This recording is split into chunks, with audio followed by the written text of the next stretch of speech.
ဒီနေ့မတုံးလိုက်ရတဲ့ပတ်စံတွေဟာနောက်တစ်ချိန်မှာတိုးပွားလာမယ်စုငွေတွေဖြစ်လာနိုင်တယ်။အိန္ဒိယလူမျိုးအ ਨੇ စုကရေရှည်အခွင့်အလမ်းအတွက်လက်ရှိသက်တောင့်သက်သာရှိမှုကိုရှော့ချဖို့ရွေးချယ်တတ်ကြတာပေါ့။ဒါကငွေလေးနဲ့ရှိလာတာနဲ့လူနေမှုအဆင့်တန်းမြင့်တင်ခြင်းတဲ့လူတွေနဲ့ကွာခြားတဲ့အဓိကအချက်ပဲပေါ့။အမေရိကမှာရှိတဲ့အိန္ဒိယလုပ်ငန်းရှင်တယောက်ကအခုလိုပြောဖူးတယ်။နယူးယောက်မှာပထမဆုံးအခြေချတဲ့3နှစ်အတွင်းကျွန်တော်ဖက်နဲ့တစုံတွေကိုပဲစီးခဲ့တယ်။ဘာလို့လဲဆိုတော့ကျွန်တော်ရဲ့ပထမဆုံးကိုပိုင်ဆိုင်ဖွင့်ဖို့စုငွေလေးလိုအပ်နေလို့ပေါ့။ဖက်နဲ့အသက်တရံဝယ်ဖို့တဲ့ဆိုင်ရင်ကိုပိုင်ဆိုင်ဖွင့်နိုင်ဖို့ကကျွန်တော်အတွက်ပို့ပြီးတော့အရေးကြီးတာပေါ့။နောက်ထပ်အတွေးခေါ်တစ်ခုကပါလဲဆိုတော့ဒီနေ့မတုံးလိုက်ရတဲ့ပတ်စံဟာနောက်9နှစ်မှာခမားမိသားစုရဲ့ပထမဆုံးစားတောက်ဆိုင်ဖြစ်လာနိုင်တယ်ဆိုတာပဲဒါတွေကိုကြည့်ချင်းအဖြစ်အိန္ဒိယလူမျိုးတွေရဲ့ချွေတာတယ်ဆိုတာကက်စီနေတာမဟုတ်ဘဲနဲ့အနာဂတ်အတွက်မဟာဗျူဟာတစ်ခုလို့တောင်ပြောလို့ရတယ်ဒါကြောင့်မို့တုံညကနေစတာချင်းတူတောင်မှအိန္ဒိယလူမျိုးတွေကသူများထက်ပန်းနိုင်ကိုအရောက်ပိုမြန်ကြတာပေါ့ခမားလဲတူတူပဲဒီနေ့ကနေစပြီးတော့စမ်းကြည့်လို့ရတာပေါ့ဘဝပန်းနိုင်နဲ့မသက်ဆိုင်တဲ့အသုံးစရိတ်တွေကိုဒီနေ့ကနေစပြီးတော့ဖျက်တောက်ကြည့်လို့ရတာပဲပတ်စံမသုံးခင်မှာကိုပြန်မေးကြည့်ရမှာကပါလဲဆိုတော့ဒီຢာကငါ့အိမ်မက်နဲ့နီးစပ်စေသလားဒါမှမဟုတ်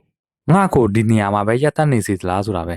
တကယ်လို့ခင်ဗျားကအိန္ဒိယလူမျိုးတွေလိုငွေကြေးကိုနားလည်လာတဲ့အခါခင်ဗျားကအသက်ရှင်ုံလောက်နဲ့တင်ရက်တည်နေမှာမဟုတ်ဘဲနဲ့ခိုင်မာတဲ့ချမ်းသာကြွယ်ဝမှုကိုတည်ဆောက်နိုင်လိမ့်မယ်